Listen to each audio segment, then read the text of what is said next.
While Democrats have been obsessed with Russian meddling too, in the 2016 election earlier this month, former FBI Director James Comey revealed some possible interference much closer to home. Comey testified before Congress that Obama's Attorney General, Loretta Lynch, told him not to use the word investigation while discussing the Clinton email case. News that even troubled prominent Democrats.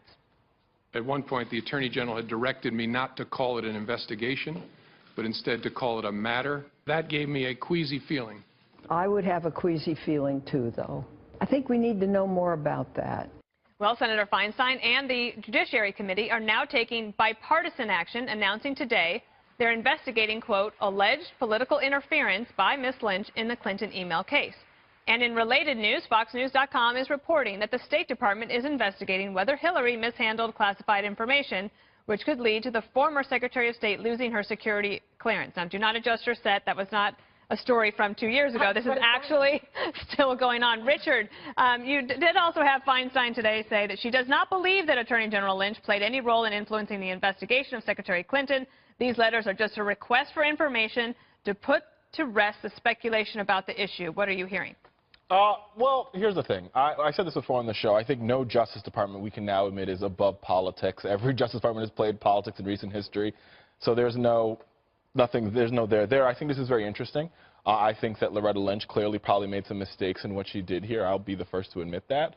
But Hillary Clinton lost the election. She's taking walks in Chappaqua. Just let her walk in the woods. But that's not what she's doing. In fact, as Greg pointed out earlier, Hillary Clinton is actually quite active, calling the Republicans, the death party? Yeah. I mean, again, after all the stuff we've gone through, here she goes, demonizing a group of people, calling us killers.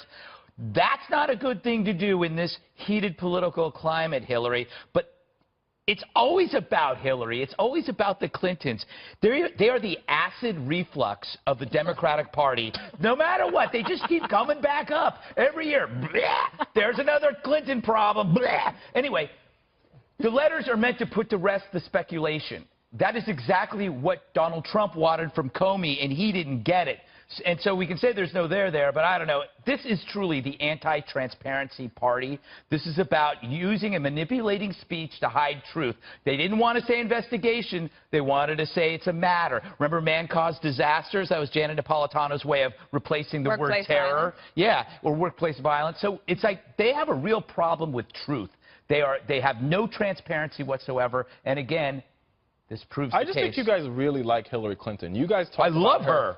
All the time, including the president, who continues to tweet about her after he's beaten her and defeated her and disgraced her. She's like your Archie Bunker. You guys continue to talk about her like you guys want to go on a date with Archie Bunker. Kimberly, what sort of legal trouble might hypothetically a former attorney general be in for something like this? Loads. Loads of trouble. Well, here's the thing. She's not going to make a case against herself now, is she? The last time she testified in front of a Senate committee, 70 separate times she refused to answer the question. I think that she's going to say, I'm not going to testify unless she's subpoenaed.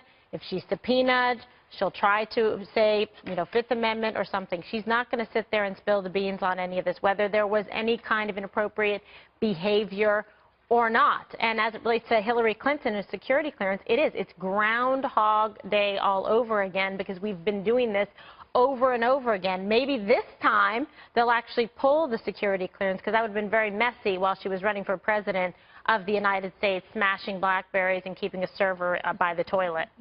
All true. No fake news here. Once again, you guys are obsessed. You know what the headline of the story toilet is? That's like a Calvin Klein cologne. Obsession. The headline of the story is that Hillary Clinton still has a security clearance. That's amazing. Just like Mike still Flynn. has it. It's but unbelievable. I think the former secretaries keep it.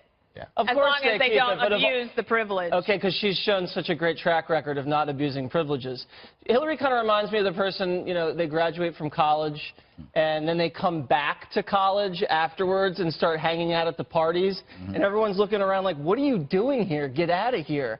It's time for Hillary to get lost, and she could be in more trouble. I mean, they're looking into whether she mishandled classified information. I've been saying this for a long time, that Donald Trump needs to do this. I'm very glad he's been listening.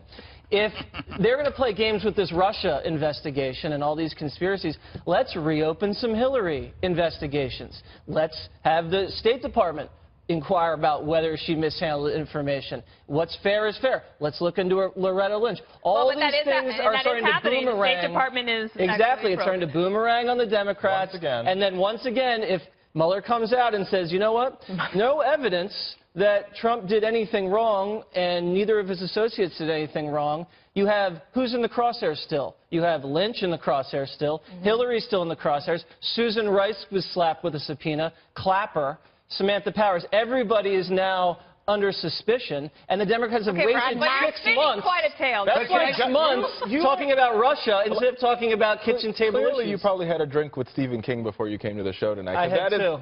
Thank you. We can tell. Because you're just spinning this crazy story. Once again, goes back to how I started this, Dana. Tell me again. You guys are so obsessed with Hillary Clinton. All right. So we understand. Stop talking about her. She'll go away. You guys aren't obsessed with Trump. All right. Let's focus on the media really quickly, okay? The Dems have been beating up on Donald Trump over conversations. What are these? These are conversations. I don't think Bill and Loretta were talking about their favorite soaps on the tarmac. Right. These so-called conspiracies or obsessions are similar in that they're both about conversations. But when you look at the coverage, are they comparable? Are they balanced? Are they equal? No. They treat a conversation with Trump as obstruction, as some kind of deep conspiracy. But with Hillary, the media is like, oh, it's nothing. It's nothing. Nothing to see here. Move along.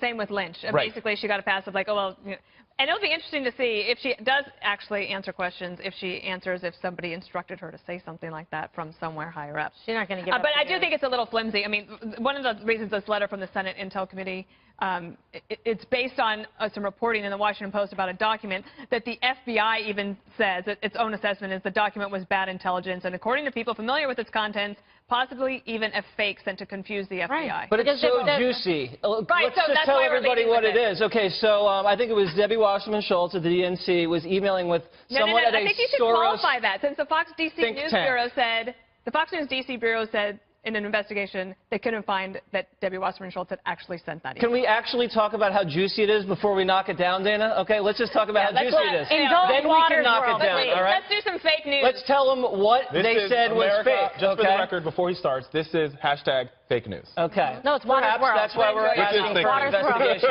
So the DNC, Debbie Wasserman, sent an email to a Soros-funded think tank saying that someone in the Hillary Clinton campaign had said that Loretta Lynch was going to spike the Hillary Clinton email investigation if it got too heated. Can you believe this? Now, could be fake news. Let's look into it. Maybe that's why the DNC didn't turn over their server to the FBI. The good journalist. Maybe they didn't want that exposed. The Fox News Bureau. The good journalists in our DC bureau indicated that this is fake news. I just want the audience to know what the debunked story was. Look, here's something you're going to like. This is based on a story that President Obama knew a lot more about the Russia attempts to interfere than we maybe have known up to now. And the president is talking to our own Pete Hegseth of Fox and Friends Weekend. He's going to have the full interview tomorrow. But right now, here's a clip of the president responding to that. Well, I just heard today for the first time that Obama knew about Russia a long time before the election, and he did nothing about it. But nobody wants to talk about that. That the CIA gave him information on Russia a long time before they even, before the election. And I hardly see it. It's an amazing thing to me. In other words, the question is, if he had the information, why didn't he do something about it? He should have done something about it. But you don't read that. It's quite sad. Okay, this is what I wanted, Kimberly. So now, after the president says that, at least are we all on the same page that Russia tried to interfere in the election? It seems like now we can all at least be on that same page. Correct. Okay. Amen. And now where do we go from here? The rest of it is all, they're saying, untrue, no evidence of collusion, no evidence of obstruction, but lots of taxpayer money, lots of people coming to testify, and so far nothing has been proven. I think that, wait. I think you're mixing two different investigations. I think no, I'm not. The Senate investigations.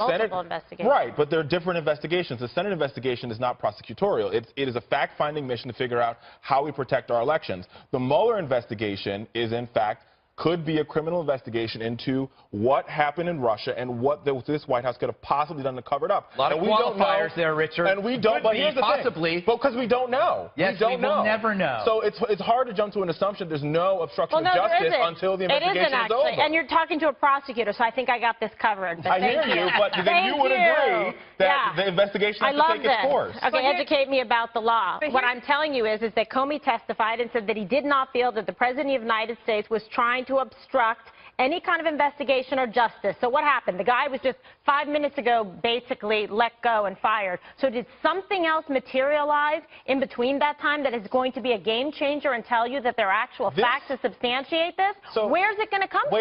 Wait a minute. So let's be very clear here. It was the Trump Justice Department that appointed a special counsel in this investigation. Therefore, his own Justice Department thinks there's a there, and that's why Mueller's investigating. That's not true. So why else would you have a special counsel? No, I find it very... They don't appoint someone because, we think for sure somebody's guilty. They're saying, look, if there's been something that is some kind of suspicion or suggestion in the interest of justice, in the interest of transparency, we'll go ahead and put this forward. That's very different from saying, well, no, if there was flat-out evidence, then what you do, like you impanel a grand jury and put forth evidence for a Can we get Greg in for a last word? That's my point. I would say you're not going to find anything that Trump hasn't already said. He is the most transparent president in the history of the United States. You know his every thought. You know what he's doing. You know where he's at because he's tweeting it.